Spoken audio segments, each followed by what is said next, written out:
The Corvani Galactic Empire ruled over 10,000 star systems with an iron fist. For 3,000 years, their massive war fleets had swept across the galaxy like a plague, crushing every civilization they encountered. Entire species had been wiped out or enslaved. Worlds that once thrived with life now served as mining colonies or military outposts for the Empire. Admiral Vexcol stood on the bridge of his flagship, the Destroyer of Worlds, watching the star charts display their latest target. The insectoid alien's forearms clicked against his chitinous chest plates as he examined the data. His compound eyes reflected the cold light of distant stars, and his mandibles dripped with the acidic saliva that marked his species when they anticipated violence. "Admiral," his communication officer hissed, "we are receiving the primitive transmissions again." The signals had been detected months ago by their deep space reconnaissance drones. Radio waves carrying crude entertainment broadcasts, news reports, and what appeared to be military communications from a small blue planet in an unremarkable solar system. The inhabitants called their world Earth, and their star Sol Vexcol's. Mandibles clicked in amusement. Music, stories, and the babbling of creatures who haven't even left their birth system. This will be the easiest conquest in decades. The Empire's war doctrine was simple and brutal. Arrive in overwhelming force, demand surrender, and if refused, demonstrate their power by destroying one of the planet's major cities. Most species surrendered immediately after witnessing such destruction. Those who didn't were completely eliminated. "Signal the fleet," Vexcol commanded. "We jump to the Sol system in 1 hour." 24 massive Corvani dreadnoughts dropped. Out of hyperspace at the edge of the Sol system, their dark hulls bristling with weapons capable of cracking planets. Each ship stretched over 2 kilometers in length, their surfaces covered in sensor arrays and weapon emplacements that had reduced countless worlds to ash. "Scanning the system now, Admiral," reported the tactical officer. "We detect primitive space stations in orbit around the third planet, some kind of research facility on their moon, and basic mining operations in the asteroid belt. No significant military presence detected." Vexcol leaned back in his command throne, satisfied. This would indeed be routine. The humans appeared to have barely mastered basic spaceflight, nothing more advanced than chemical rockets and simple space stations. "Prepare to broadcast the standard surrender demand," he ordered. But before the communication could be sent, something impossible happened. The Corvani sensors detected massive energy signatures materializing throughout the system. Ships began appearing from what had seemed like empty space, their sleek designs unlike anything in the Empire's vast databases. These weren't crude human vessels. They were elegant, their hulls seeming to bend light around them as they moved. Some were small and fast, while others rivaled the size of Corvani dreadnoughts. All of them had somehow remained completely invisible until this moment. "Admiral," the sensor officer's voice cracked with panic, "I'm reading over 100 unknown vessels. They just appeared from nowhere." Vexcol's 4 eyes focused on the tactical display. The human ships moved with a grace that defied conventional physics, their formations perfect, their positioning strategic. This wasn't the fleet of a primitive civilization. A communication channel opened, and a calm human voice filled the Corvani bridge. Captain Lee Min-ho of the Terran defense ship Harmony spoke with the quiet confidence of someone who held all the cards. "Unknown vessels, this is your first and final warning. You have entered human space without permission. Withdraw immediately, or face consequences beyond your comprehension. We will not repeat this message." The Corvani bridge fell silent. In 3,000 years of conquest, no species had ever spoken to them with such authority. Even the most advanced civilizations they had encountered had shown fear when faced with the Empire's might.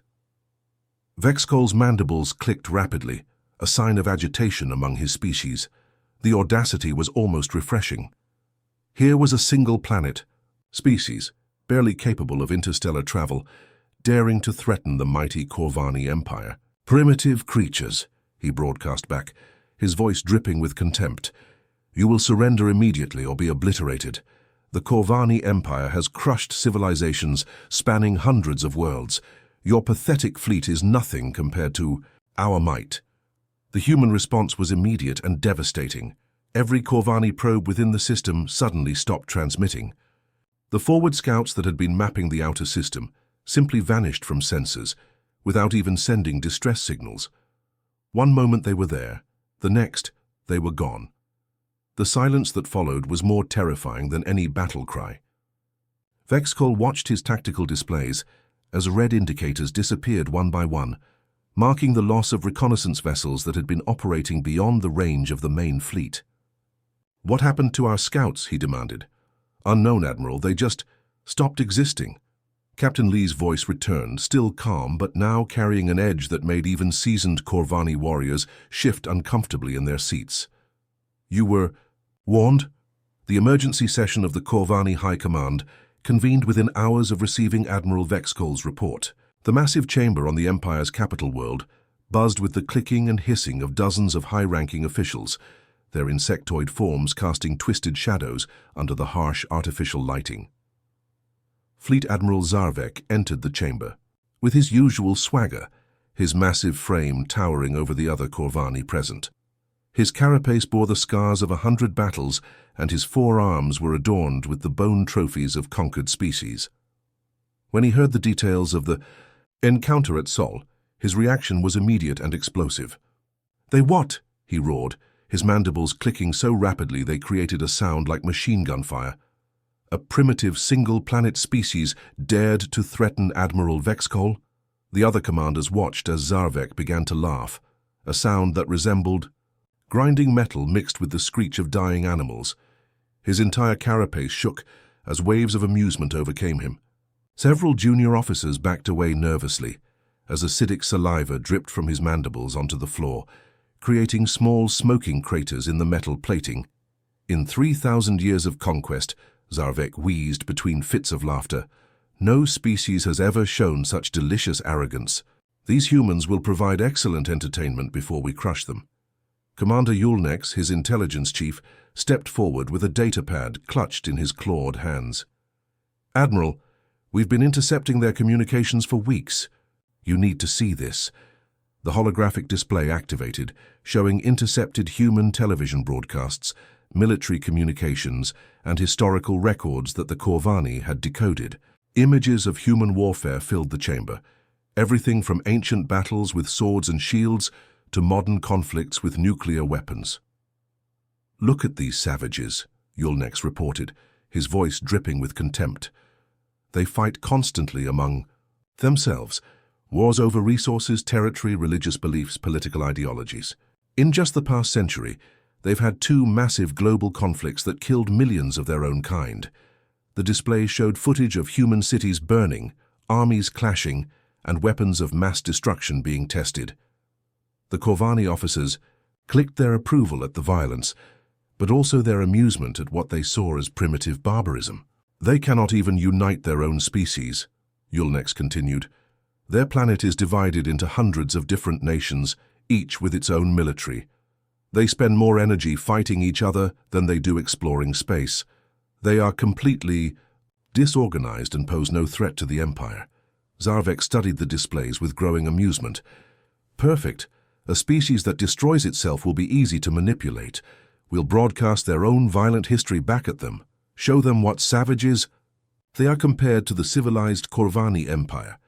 "What are your orders, Admiral?" asked his second-in-command. Zarvek's eyes gleamed with malicious joy. "Mobilize the full 19th Conquest Armada, all 800 ships. These humans have made the fatal mistake of defying us, and we shall make an example of them that will echo across the galaxy for millennia." The 19th Conquest Armada was the Empire's pride and joy, a massive fleet that had never failed to subdue a target species. 800 warships of various classes, from nimble destroyers to massive dreadnoughts capable of cracking planets in half. Each vessel bristled with weapons that could glass entire continents, and their combined firepower could sterilize multiple worlds simultaneously. As the Armada prepared for departure, Corvani intelligence continued monitoring human communications. They intercepted everything from military frequencies to civilian broadcasts, building a complete picture of human society and technology. "Their most advanced weapons are crude nuclear devices," reported the intelligence officer. "Their largest military vessels are primitive aircraft carriers that float on water.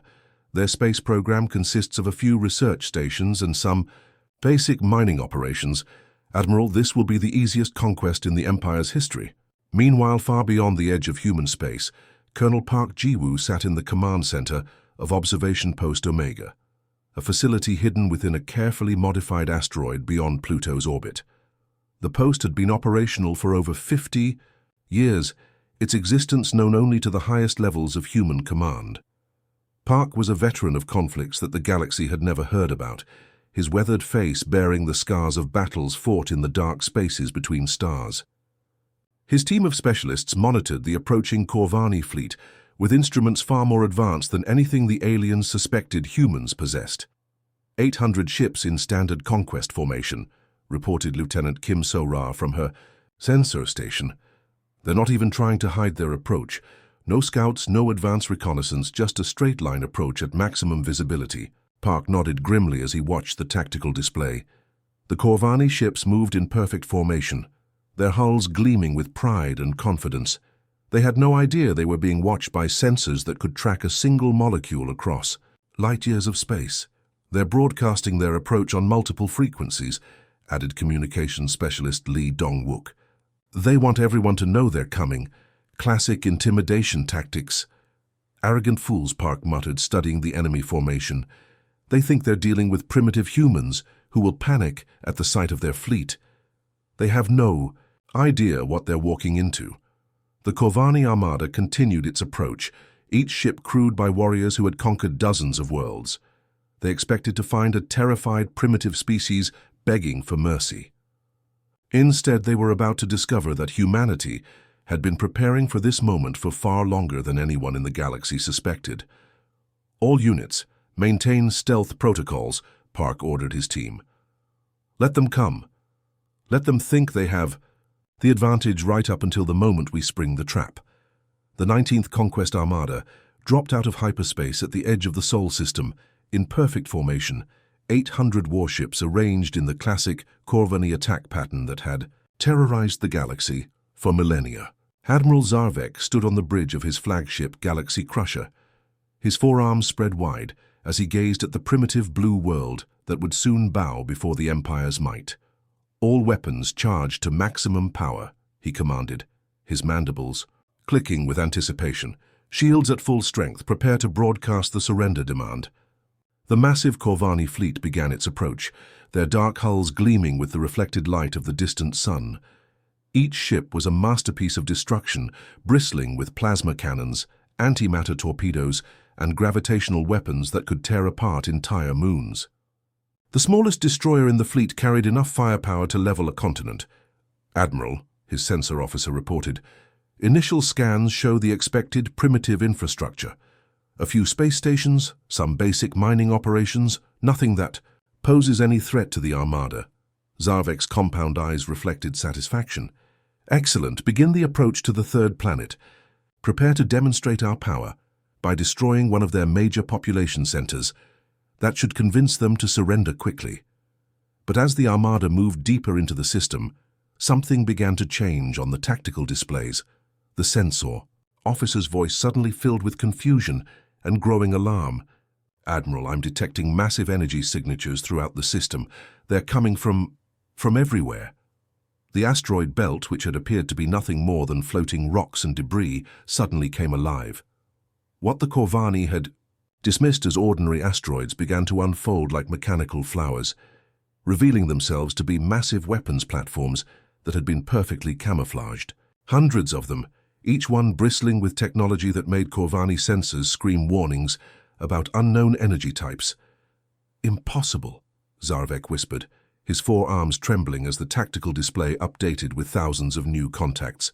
How did we miss this? The answer came as Earth's moon suddenly split along hidden seams that ran completely around its circumference. The ancient satellite opened like a giant egg, revealing that its interior had been completely hollowed out and converted into the largest weapons platform the galaxy had ever seen. Defensive installations the size of small cities emerged from within the moon's core, their massive gun barrels already tracking Corvani vessels.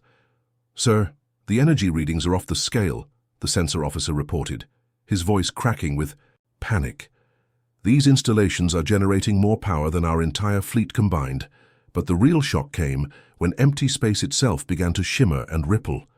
Commander Lee Jae-sung of the Terran fleet materialized alongside 300 human warships, their hulls flickering as advanced stealth technology deactivated. The ships appeared to bend light around themselves, making them nearly invisible even when fully revealed. The human vessels were unlike anything in Corvani databases. They moved with fluid grace, their surfaces seeming to flow like liquid metal. Some were small and fast, darting between the massive Corvani dreadnoughts like angry wasps. Others were enormous, their hulls stretching for kilometers and bristling with weapons that hummed with barely contained energy. Lee's voice cut through Corvani communications with the precision of a surgical blade, somehow overriding their most secure channels with ease. "Admiral Zarvek of the 19th Conquest Armada," he said, his tone carrying the weight of absolute authority. "You were given one chance to withdraw. You chose conquest instead. Now you will learn why every species that has encountered humanity spreads the same warning across the stars. Stay away from the humans." Zarvek's mind reeled as he tried to process what he was seeing. The humans had somehow built an entire defensive network throughout their solar system, without any of it appearing on Corvani sensors. Their technology was clearly far more advanced than the Empire's intelligence had indicated. "All ships open fire," he screamed, his composure finally breaking. "Destroy them all." The battle that followed shattered every assumption the Corvani had about warfare. Their plasma cannons, which had reduced countless worlds to molten slag, fired at human ships only to watch their weapons pass harmlessly through the targets as if they were shooting at ghosts. The human vessels seemed to phase in and out of normal space, making them impossible to target effectively. Human weapons, on the other hand, cut through Corvani shields like they were made of paper. Beams of pure energy that bent and curved around obstacles, seeking out their targets with impossible precision. Some Corvani ships simply vanished, disintegrating at the molecular level. Others found their hulls turned inside out by weapons that seemed to manipulate space itself. The human ships moved in ways that defied every law of physics the Corvani understood. They appeared behind Corvani vessels, above them, sometimes seemingly occupying the same space simultaneously. Their formations shifted and flowed like a living thing, responding to Corvani tactics before the orders were even given. "They're reading our communications," the tactical officer reported in horror. "Somehow they know our attack patterns before we execute them." One by one, the mighty warships of the 19th Conquest Armada were systematically dismantled. Not destroyed in the brutal fashion of normal space combat, but taken apart with surgical precision that suggested the humans could have annihilated them instantly if they had chosen to do so. Within 6 hours, Admiral Zarvek found himself staring at tactical displays showing nothing but debris and the scattered few ships that had managed to escape the carnage. The pride of the Corvani Empire, a fleet that had never known defeat, had been reduced to floating wreckage by a species they had dismissed as primitive savages. As his damaged flagship limped away from the battle, Zarvek realized with growing horror that humanity had been playing a game far more complex than simple conquest. They had been waiting, preparing, and now they were ready to change the balance of power in the galaxy forever. Admiral Zarvek's damaged flagship, Galaxy Crusher, limped through hyperspace, its hull scarred and bleeding atmosphere from dozens of wounds. Of the 800 ships that had entered the Sol system with such confidence, only 23 remained. The proud admiral sat slumped in his command chair, his forearms hanging limp as he stared at the tactical display showing his decimated fleet. "How far to the nearest safe harbor?" he asked his navigation officer, his voice barely a whisper. 12 hours to Corvani Station 7, Admiral. Our engineering teams say they can keep the ship together that long." Zarvek nodded slowly. Station 7 was deep in the heart of Corvani space, surrounded by defensive platforms and patrolled by 3 full fleets. If they could reach it, they would be safe. He could regroup, call for reinforcements, and plan his revenge against the humans who had humiliated the Empire's finest. But as the surviving ships dropped out of hyperspace near the station, Zarvek's worst nightmare became reality. The massive orbital facility was dark, its lights flickering weakly. Debris floated where the defensive platforms should have been, and the patrol fleets were nowhere to be seen. "Sir," his communications officer reported with growing panic, "I'm receiving distress signals from stations throughout the sector. They're all under attack." Before Zarvek could respond, space itself began to ripple around his small fleet. Human warships materialized from seemingly empty void, their sleek hulls shimmering as advanced stealth technology deactivated. But these weren't the same ships that had destroyed his armada at Seoul. These were different vessels, with different designs and markings. Captain Choi Min-jun's voice cut through every communication channel in the Empire, somehow overriding the most secure Corvani military frequencies with ease. "Citizens of the Corvani Empire and all conquered peoples," he announced, his voice carrying to every corner of the galaxy, "the age of oppression ends today. For 3,000 years, you have suffered under the boot of tyranny. No more. Rise, up against your masters, and humanity will stand with you." Zarvek watched in horror as his tactical displays updated with impossible information. Human fleets were materializing throughout Corvani space, not just in the outer territories, but in the very heart of the Empire. Major worlds that had been considered absolutely secure were reporting human vessels in their systems. "This is impossible," he whispered. "How are they everywhere at once?" The answer came as reports flooded in from across the Empire.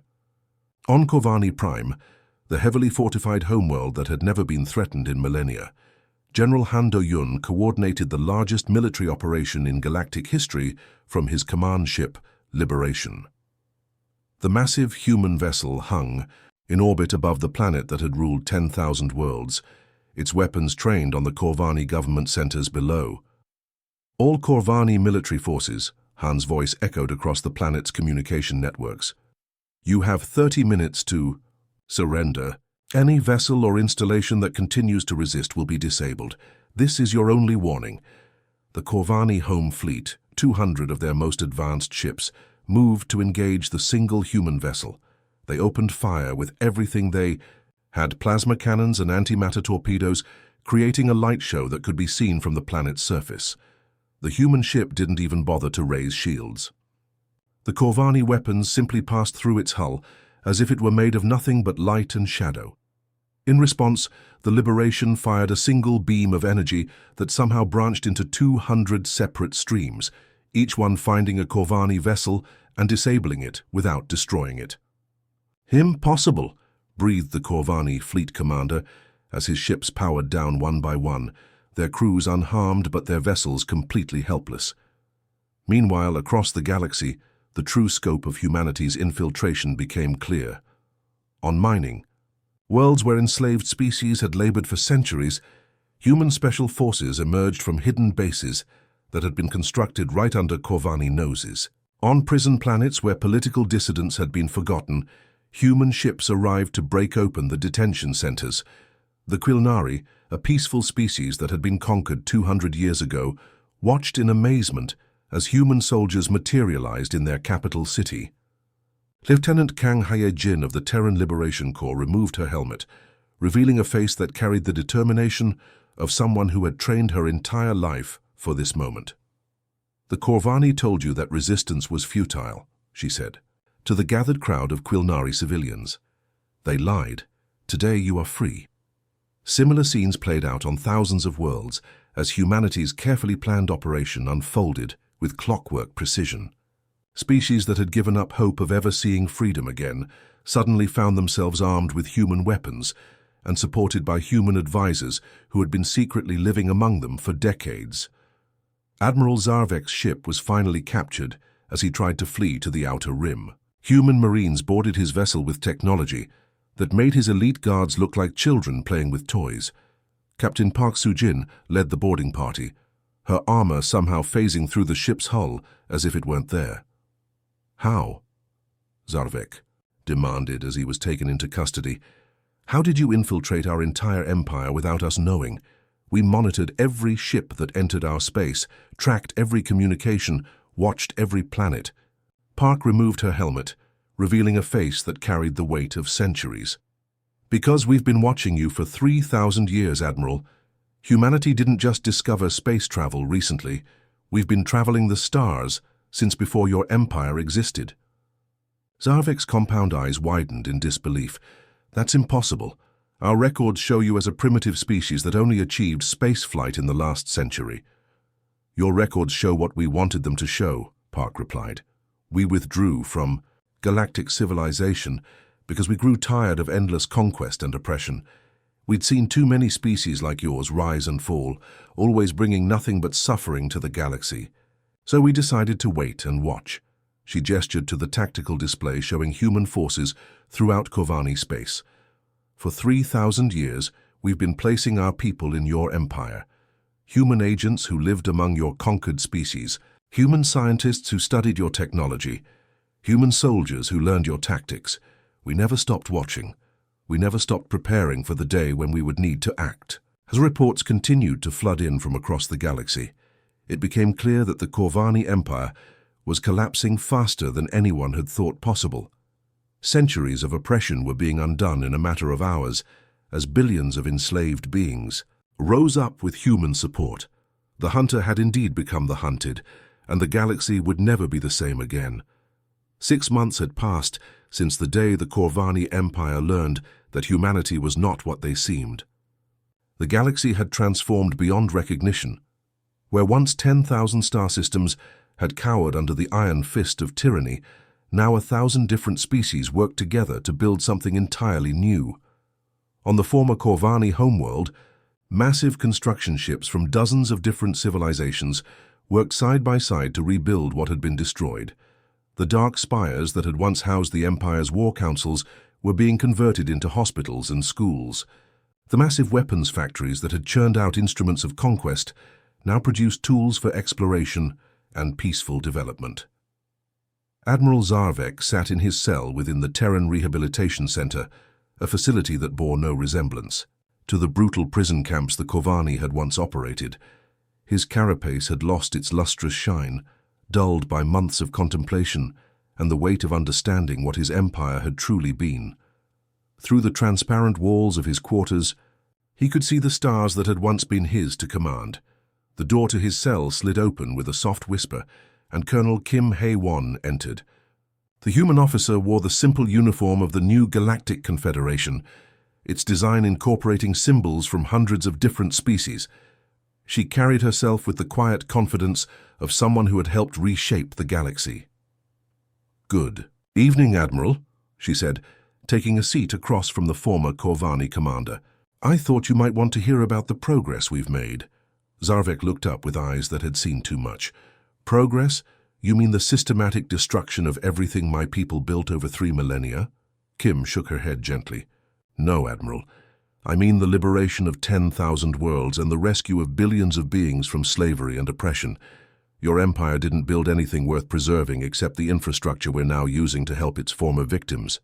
She activated a small holographic projector that showed images from across the galaxy. Former Corvani mining worlds where enslaved species now controlled their own destinies. Prison planets that had been converted into research stations and universities. Entire sectors that were experiencing freedom for the first time in centuries. "The Quilnari have already begun terraforming 3 new worlds," Kim continued. "They're using Corvani technology, but for creation instead of destruction. The Vextani have established the first interspecies medical exchange program. Species that your empire kept separated are now working together, sharing knowledge and culture." Zarvek watched the images with growing confusion. "But why? Why didn't you simply replace us as the dominant power? You have the strength to rule the galaxy. Why give it to others?" Kim leaned back in her chair, her expression thoughtful. "Because that's exactly what we learned not to do, Admiral.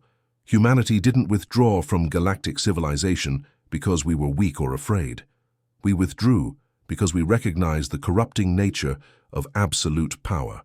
She gestured to another set of images showing ancient human settlements on distant worlds, ruins that predated the Corvani Empire by millennia. "We were once explorers, Admiral. We traveled the galaxy, established colonies, made contact with hundreds of species, and for a time we thought we were helping them develop and grow. What changed? Zarvek asked, genuinely curious despite himself. We became what you became, Kim replied sadly. We started making decisions for other species, instead of with them. We began to believe that our way was the only right way. We saw civilizations struggling and decided to fix them according to our standards. Before we knew it, we had become conquerors disguised as liberators. The holographic display shifted to show images of human ships leaving the galaxy's core systems, abandoning colonies and outposts that had taken centuries to build. So we left. We retreated to the outer rim and watched as species after species rose to power and fell into the same trap we had. The Corvani Empire was just the latest in a long line of would-be galactic rulers. But you could have stopped us sooner, Zarvek protested. Billions died under our rule. Why did you wait so long? Kim's expression hardened.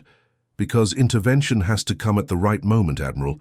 Too early, and the galaxy doesn't learn the lesson. Too late, and the damage becomes irreversible. We waited until the galaxy was ready for something better. She showed him footage of the liberation campaigns, but not the battles. Instead, she showed him the aftermath. Former slaves helping to rebuild their worlds, different species working together on projects that would have been impossible under Corvani rule, children of a dozen different races playing together in schools. That taught cooperation instead of conquest. The new Galactic Confederation isn't ruled by any single species, Kim explained. Every world has a voice.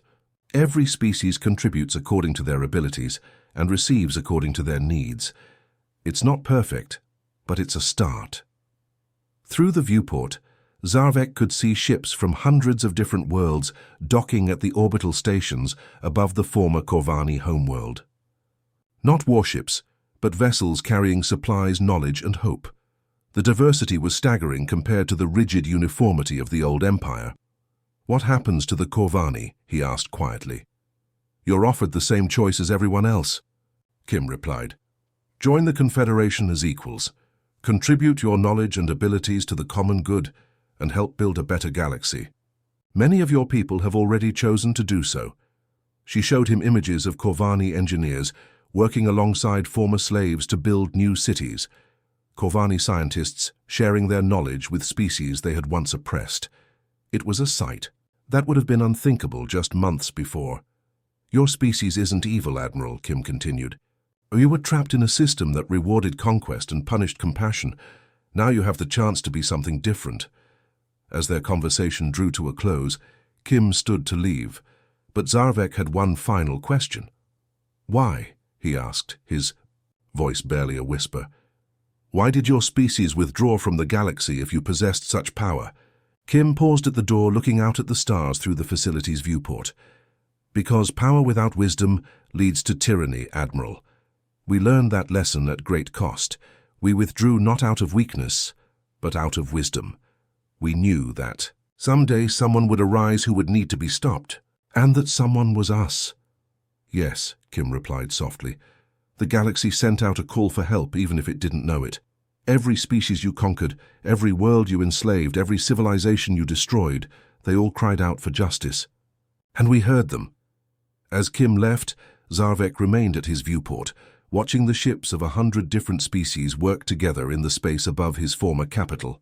The age of the Corvani Empire was over, but something far more beautiful had taken its place. The galaxy had learned that some warnings should be heeded, and some powers were too dangerous to ignore. Humanity had kept its promise, not as conquerors, but as guardians of freedom itself. The end.